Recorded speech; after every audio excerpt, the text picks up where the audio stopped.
प्यारे दोस्तों, जीवन में चाहे अकेले रहना पड़े, लेकिन गलती से भी इन 3 प्रकार के लोगों पर भरोसा मत करना, क्योंकि यह लोग ऐसे होते हैं कि यदि आप इन पर विश्वास करेंगे तो यह निश्चित रूप से आपके साथ छल करेंगे और आपको धोखा देंगे।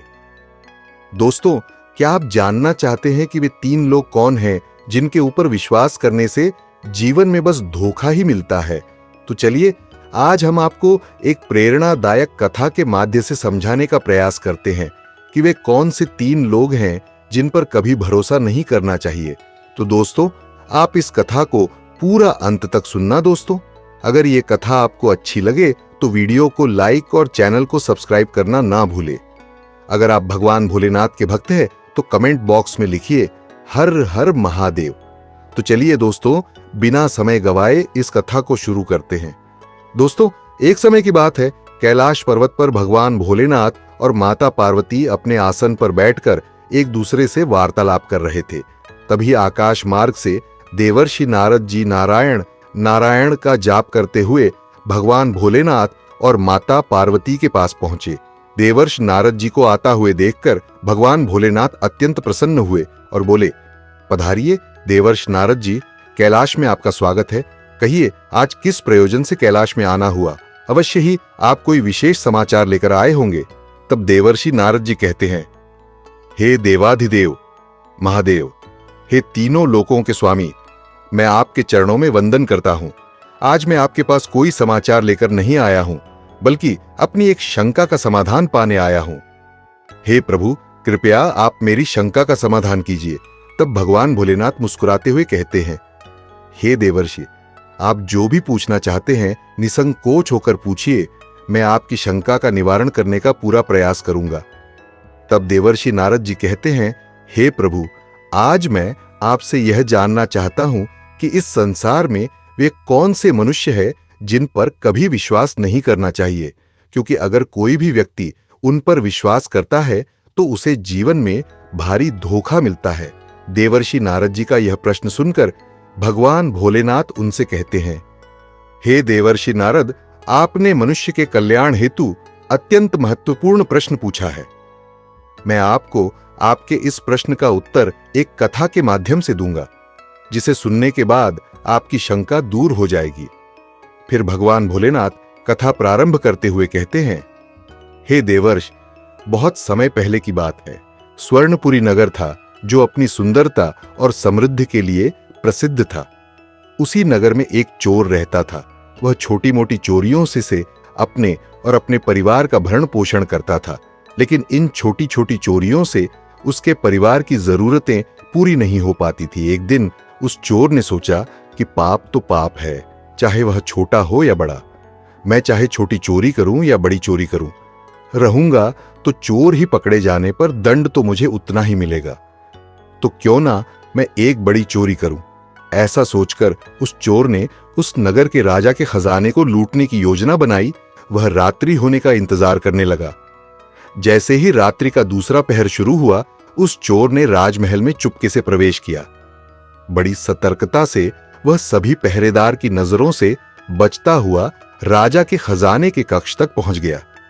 लेकिन वहां उसने देखा कि खजाने की सुरक्षा बहुत कड़ी थी। सशस्त्र सैनिक तलवारों और अन्य शस्त्रों से लैस होकर खजाने की सुरक्षा में मुस्तैद खड़े थे। दोस्तों, खजाने पर सैनिकों का इतना कड़ा पहरा देखकर वह चोर गहरी सोच में पड़ गया। उसे समझ नहीं आ रहा था कि वह इस खजाने को कैसे चुराए। इन सैनिकों की सतर्क निगाहों को धोखा देना बेहद मुश्किल था। वह सोचने लगा, यदि इन्होंने मुझे खजाना चुराते हुए पकड़ लिया तो यह मुझे तुरंत मार डालेंगे। ये सब सोचकर वह जैसे आया था वैसे ही वह चुपचाप महल से लौटने लगा। लेकिन तभी उसके मन में यह विचार आया कि इतनी दूर आया हूं तो कुछ न कुछ महल से लिए चलता हूं। इतनी मुश्किल से मैं यहां आया हूं और अगर खाली हाथ वापस जाऊंगा तो मेरा अपमान होगा। फिर उसी समय उसने एक नई योजना बनाई। उसने सोचा कि क्यों ना मैं राजा के शयन कक्ष में जाऊं। इस समय राजा सो रहा होगा और अपने वस्त्र उतारकर रखे होंगे। मैं राजा के वस्त्र चुराकर और उन्हें पहनकर यहां से धन चुराकर आसानी से निकल जाऊंगा। इस तरह से कोई भी मुझ पर शक भी नहीं करेगा और मेरा काम का आसानी से हो जाएगा।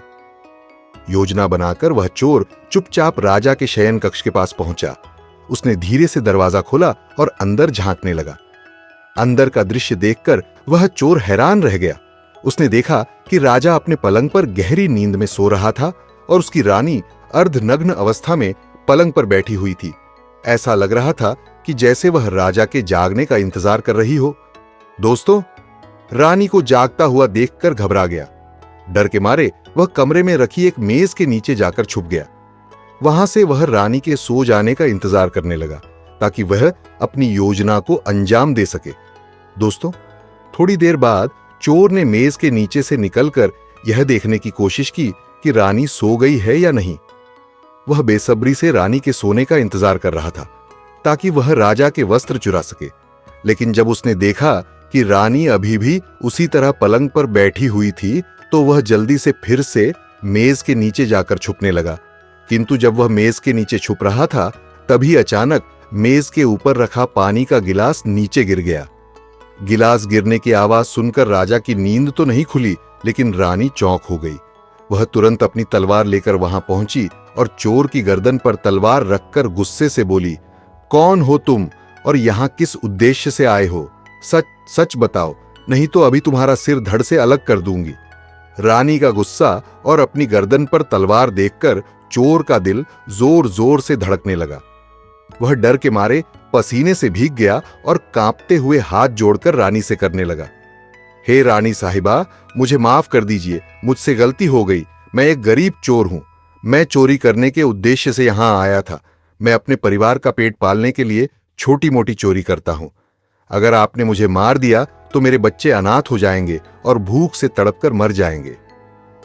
हे रानी साहिबा, कृपा करके मुझ पर दया कीजिए, मुझे माफ कर दीजिए। मैं वादा करता हूं कि कभी भी इस राजमहल की तरफ मुड़कर भी नहीं देखूंगा। रानी साहिबा, मेरे छोटे छोटे बच्चों पर रहम कीजिए। चोर की करुणा भरी बातों और उसके आंसुओं को देखकर रानी का दिल पिघल गया। रानी को उस चोर पर दया आ गई। फिर रानी ने चोर की ओर देखते हुए कहा, मैं तुम्हें केवल एक शर्त पर ही छोड़ सकती हूं। मैं इस वक्त काम वासना से पीड़ित हूं।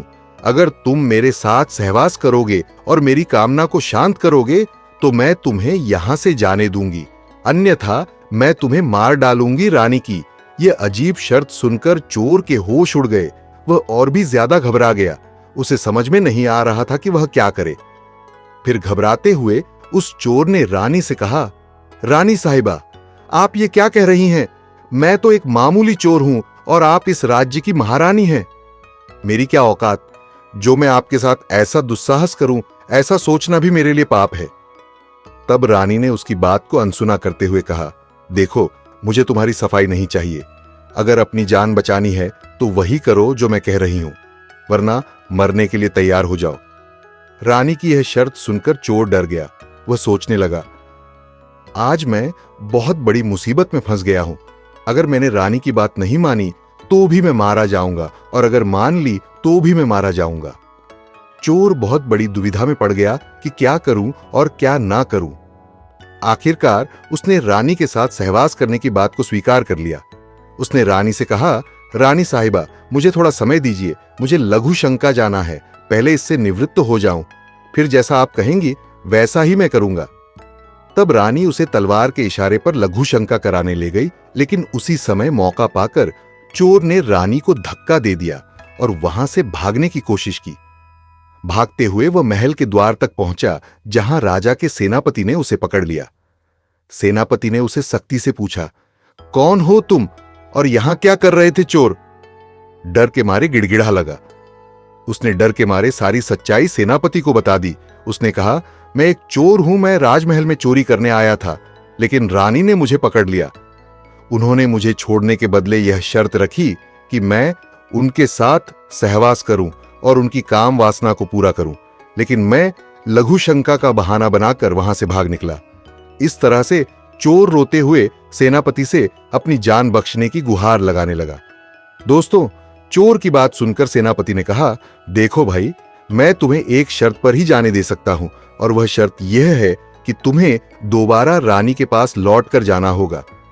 तुम्हें रानी से कहना होगा कि मैं तुम्हारे साथ संबंध बनाने के लिए तैयार हूं, लेकिन उससे पहले तुम्हें राजा को मारना होगा। दोस्तों, सेनापति ने यह शर्त इसलिए रखी थी क्योंकि वह राजा को हटाकर स्वयं उस राज्य का शासक बनना चाहता था। चोर ने जब सेनापति की यह शर्त सुनी तो वह गहरे सोच में पड़ गया। वह सोचने लगा कि यह शर्त तो रानी की शर्त से भी ज्यादा कठिन है। अगर मैंने रानी की बात मान ली होती तो शायद मेरी जान बच सकती थी, लेकिन सेनापति की शर्त मानने के बाद मेरी मृत्यु तय है।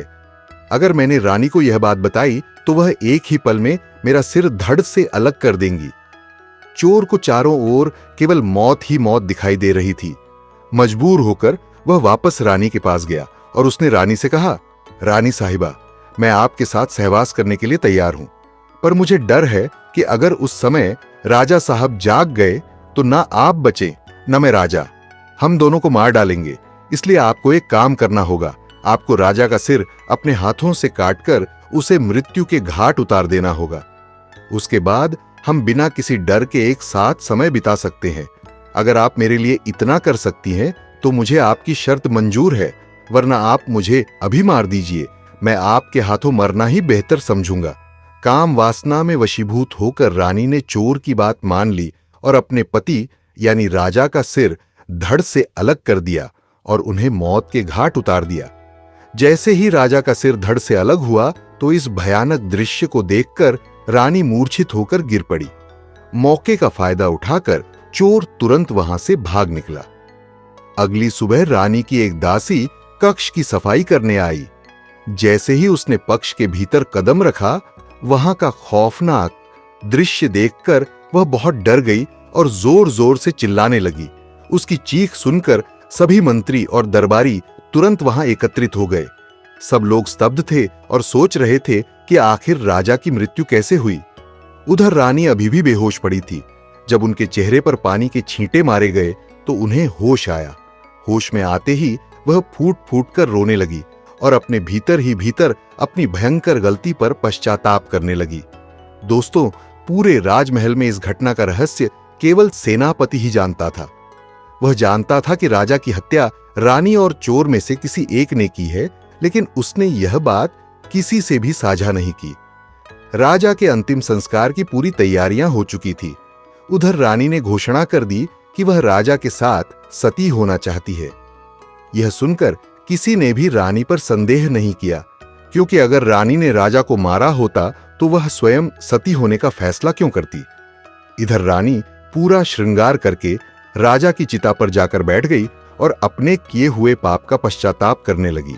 राज्य के लोग एक एक करके चिता पर लकड़ियां रख रहे थे और राजा को नमन कर वापस लौट रहे थे। इस प्रकार सबसे अंत में वह सेनापति भी राजा की चिता पर लकड़ी रखने गया। जो इस घटना का पूरा रहस्य जानता था, वह चिता के पास पहुंचा और धीरे से रानी के समीप जाकर बोला, रानी साहिबा, आप तो सती हो जाएंगी, लेकिन इससे पहले मुझे इतना तो बता दीजिए कि राजा की हत्या आपने की थी या उस चोर ने। यह सुनकर रानी चौंक गई। वह तुरंत समझ गई कि सेनापति को इस रहस्य का पता है। तब रानी ने शांत स्वर में कहा, सुनो सेनापति, ना तो मैंने राजा को मारा है और ना ही उस चोर ने। यदि तुम्हें यह रहस्य जानना है तो तुम नगर के बाहर दक्षिण दिशा में स्थित जंगल के पास जाओ। वहां एक नदी बहती है। उस नदी के किनारे एक झोपड़ी में एक बुढ़िया रहती है। वहीं तुम्हें इस रहस्य का उत्तर देगी। दोस्तों, उस सेनापति को राजा की मौत का रहस्य जानने की बेचैनी थी, इसलिए अगले ही दिन सुबह होते ही वह अपने घोड़े पर सवार होकर रानी के बताए अनुसार जंगल की ओर रवाना हो गया। जंगल में पहुंचकर वह नदी की खोज में भटकने लगा। काफी देर के बाद उसे वह नदी दिखाई दी जिसके किनारे एक झोपड़ी थी। वह नदी किनारे पहुंचकर उस बुढ़िया की झोपड़ी में जा पहुंचा और बुढ़िया को प्रणाम करके बोला, मां जी, मैं उदयनगर का सेनापति हूं। मैं एक गहरे रहस्य को जानने के लिए आपके पास आया हूं। तब सेनापति की बात सुनकर उस बुढ़िया ने कहा, सेनापति, तुम किस रहस्य के बारे में जानना चाहते हो? स्पष्ट रूप से मुझे बताओ। तब सेनापति ने कहा, मान जी, मुझे यह जानना है कि हमारे राज्य के राजा की हत्या किसने की। यह सुनकर उस बुढ़िया ने कहा, हे सेनापति, यदि तुम सच में यह रहस्य जानना चाहते हो तो तुम्हें एक काम करना होगा। मेरी कुटिया के बाहर एक घोड़ा बंधा है। तुम उस घोड़े पर बैठ जाओ और उसे अपनी गति से चलने दो। जहां पर वह घोड़ा रुके तुम वहीं उतर जाना। उस स्थान पर तुम्हें तुम्हारे सभी प्रश्नों का उत्तर मिल जाएगा और तुम्हें पता चल जाएगा कि राजा को आखिर किसने मारा है। सेनापति ने बुढ़िया की बात मान ली। वह झोपड़ी के बाहर जो घोड़ा बंधा हुआ था वह उसके पास गया और उस घोड़े पर बैठ गया और उस बुढ़िया से आज्ञा लेकर चल दिया। दोस्तों, वह घोड़ा हवा के वेग की तरह दौड़ने लगा और कुछ ही देर में वह घोड़ा जंगलों, तालाबों और नदियों को पार करते हुए एक सुनसान पहाड़ की गुफा के सामने आकर रुक गया। सेनापति ने चारों ओर देखा। वहां ना तो कोई मनुष्य नजर आ रहा था और ना ही कोई जानवर। वह सोचने लगा कि इस निर्जन स्थान पर मुझे राजा की हत्या का रहस्य कौन बताएगा। वह गुफा के द्वार पर खड़ा होकर यही सोच रहा था। दोस्तों, जिस गुफा के सामने सेनापति खड़ा था वह गुफा एक राक्षस की थी, जिसमें एक राक्षस और उसकी बेटी रहती थी। उस समय राक्षस भोजन की तलाश में बाहर गया हुआ था और गुफा के अंदर केवल उसकी बेटी मौजूद थी। इसी बीच राक्षस की बेटी को किसी मनुष्य की गंध महसूस हुई। वह तुरंत गुफा के द्वार पर आई और उसने देखा कि एक युवा आदमी गुफा के द्वार पर खड़ा है। सेनापति को देखकर राक्षस की बेटी सोचने लगी कि अगर इसे मैं खा लूंगी तो मेरी बस एक समय की भूख मिट जाएगी, लेकिन अगर इसे मैं जिंदा रखूं तो यह मेरी सेवा करेगा और मेरी सभी इच्छाओं को पूरा करेगा। यही सोचकर उस राक्षस कन्या ने तुरंत अपना रूप बदल लिया और एक बेहद सुंदर युवती का रूप धारण कर लिया। फिर वह सेनापति के सामने प्रकट हुई। जब सेनापति ने उस सुंदर युवती को देखा तो वह उसकी सुंदरता पर मोहित हो गया। उसने अपने जीवन में इतनी अद्वितीय और रूपवान स्त्री कभी नहीं देखी थी। सेनापति का मन डगमगा गया और वह उसके सौंदर्य में खो गया। वह उससे मीठी मट्ठी बातें करने लगा और यह भी भूल गया कि वह यहाँ किस उद्देश्य से आया था। दोस्तों, वह राक्षस कन्या सेनापति को अपनाने के लिए आई थी, इसलिए उसने सेनापति को अपनी सुंदरता के जाल में फंसा लिया। वह उसे अपने साथ गुफा के अंदर ले गई और उसे अपनी सुंदरता और चतुराई से लुभाने लगी। जब उसके पिता यानी राक्षस के लौटने का समय हुआ तो उसने चालाकी से सेनापति को चिन्ह बनाकर दीवार पर चिपका दिया, जिससे वह दिखाई ना पड़े। राक्षस पिता जब गुफा में आया तो उसने अपनी बेटी से कहा, बेटी, मुझे यहां किसी मनुष्य की गंध आ रही है। मुझे लगता है कोई इंसान चोरी से हमारी गुफा में घुस आया है। यह सुनकर उसकी बेटी ने तुरंत बहाना बनाकर अपने पिता से कहा, पिताजी, आप यह कैसी बातें कर रहे हैं? हमारी मौजूदगी में यहां कोई मनुष्य आने की हिम्मत कैसे कर सकता है?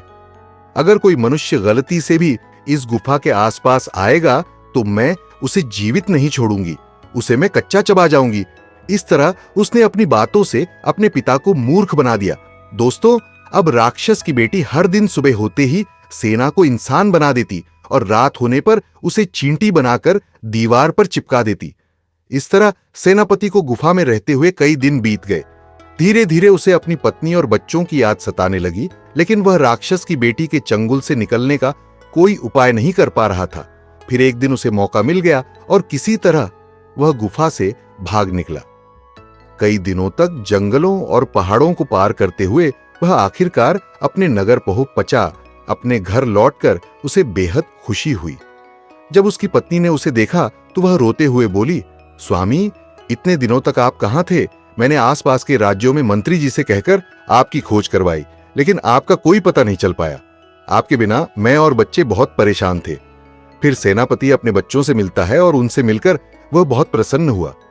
वह सोचने लगता है कि अच्छा हुआ जो मैं वहां से भाग निकला, न जाने वह मुझे कब तक इस तरह अपने वश में रखती। इस तरह सेनापति को अपने घर पर रहते हुए काफी दिन बीत गए, लेकिन धीरे धीरे उसे उस राक्षस कन्या की याद आने लगी। अब वह दिन रात उसकी सुंदरता और मोहक रूप के ख्यालों में डूबा रहता। उसे न तो खाना अच्छा लगता और ना ही पीना। हर समय वह यही सोचता कि कैसे दोबारा उस युवती से मिला जाए। दोस्तों, अब सेनापति की बेचैनी बढ़ने लगी। एक दिन उसने ठान लिया कि वह दोबारा उस युवती से मिलने जाएगा। उसने सोचा, पिछली बार तो मुझे उस बुढ़िया ने वहां पहुंचा दिया था, लेकिन अब जब मैं भागकर आया हूं तो मुझे रास्ते का पता भी नहीं है। अब मैं उस कन्या तक कैसे पहुंच? क्यों ना मैं एक बार फिर से उस बुढ़िया की मदद ले लूं। ऐसा सोचकर वह अपनी पत्नी से झूठ बोलकर घर से निकल जाता है। फिर लंबी यात्रा के बाद वह फिर से बुढ़िया की झोपड़ी में जा पहुंचा और बुढ़िया से हाथ जोड़कर बोला, हे माँ जी, कृपा करके मुझे एक बार फिर उसी जगह भेज दो जहां आप मुझे पहले भेज चुकी थी। दोस्तों, अब वह सेनापति राजा की हत्या के रहस्य को पूरी तरह भूल चुका था। उसे उस रहस्य में कोई रुचि नहीं थी। उसका मन अब सिर्फ राक्षस कन्या से मिलने की बेचैनी से भरा हुआ था। दोस्तों, वह बुढ़िया सेनापति को देखकर समझ गई थी कि यह इंसान काम वासना के वशीभूत है और ऐसी मूर्खतापूर्ण हरकत कर रहा है। फिर उस बूढ़ ने विनम्र स्वर में कहा, बेटा, पहले मेरे पास एक घोड़ा था जिसकी मदद से तुम उस स्थान पर पहुंच गए थे, लेकिन अब वह घोड़ा नहीं है। अब मैं तुम्हें वहां कैसे पहुंचा? ये सुनकर सेनापति ने हाथ जोड़कर कहा, हे मां जी, कृपा करके मुझे उस स्थान तक पहुंचा दीजिए। मैं जीवन भर आपका गुलाम बनकर आपकी सेवा करूंगा। बस एक बात, मुझे उस कन्या से मिला दीजिए। सेनापति की बात सुनकर बुढ़िया ने कहा, बेटा, मैं तुम्हें उस कन्या से मिलवा तो दूंगी, लेकिन इसके लिए तुम्हें एक कठिन कार्य करना होगा। तुम अपने बेटे को मेरे पास लाओ, तभी मैं तुम्हारी मदद कर सकती हूं। सेनापति ने तुरंत बुढ़िया की बात मान ली। वह जल्दी से घर गया और अपने बेटे को बुढ़िया के पास ले आया। तब बुढ़िया ने कहा, हे सेनापति, यदि तुम उस कन्या से मिलना चाहते हो तो तुम्हें अपने बेटे का सिर धड़ से अलग करना होगा, तभी तुम उस कन्या से मिल पाओगे। दोस्तों, काम में वशीभूत वह सेनापति अपने बेटे का सिर धड़ से अलग करने के लिए तैयार हो गया। उसने तुरंत अपनी म्यान से तलवार निकाल ली और जैसे ही अपने बेटे का सिर काटने के लिए तैयार हुआ तो उसी समय वह बुढ़िया ऊंचे स्वर में बोली, ठहरो सेनापति, ये तुम क्या अनर्थ करने जा रहे हो? तुम जिस रहस्य को जानना चाहते थे उसका उत्तर आज तुम्हें मिल गया है। हे सेनापति, मेरी यह बात कान खोलकर सुन लो। जीवन में यह 3 लोग चाहे कितने भी सगे हों, इन पर कभी भी विश्वास मत करना। पहली बात, राजा को ना तो चोर ने मारा था और ना ही रानी ने मारा था। राजा को उसकी हवस ने मारा था। जिस तरह आज तुम अपनी काम वासना में अंधे होकर अपने ही बेटे की जान लेने को तैयार हो गए, ठीक उसी प्रकार मनुष्य अपने काम के वश में आकर अंधा हो जाता है और वह गलत कार्य कर बैठता है और बाद में उसके पास पश्चाताप के अलावा और कुछ नहीं बचता। दूसरी बात, धन के लालच में आकर इंसान किसी की भी हत्या कर देता है। इसलिए मनुष्य को कभी लालच नहीं करना चाहिए, क्योंकि मनुष्य मरने के बाद खाली हाथ ही जाता है। जिस धन के लिए वह पाप करता है, लूट मार करता है, अंत में वही धन किसी काम का नहीं रहता, वह यही छूट जाता है और इंसान को खाली हाथ इस दुनिया से जाना पड़ता है। और तीसरी बात, जो व्यक्ति क्रोधी होता है वह क्रोध में अंधा होकर सब कुछ भूल जाता है और अपना अहित कर लेता है। क्रोध में उसका विवेक काम नहीं करता और वह यह भी नहीं देख पाता कि क्या सही है और क्या गलत। बाद में उसे जीवन भर पछताना पड़ता है। तो दोस्तों, यदि आपको यह कहानी अच्छी लगी हो तो इसे दूसरों के साथ भी शेयर अवश्य करें। और हाँ, यदि आप ऐसी ही ज्ञानवर्धक कथाएं सुनना चाहते हैं तो हमारे चैनल को सब्सक्राइब करना ना भूलें। धन्यवाद। हर हर महादेव।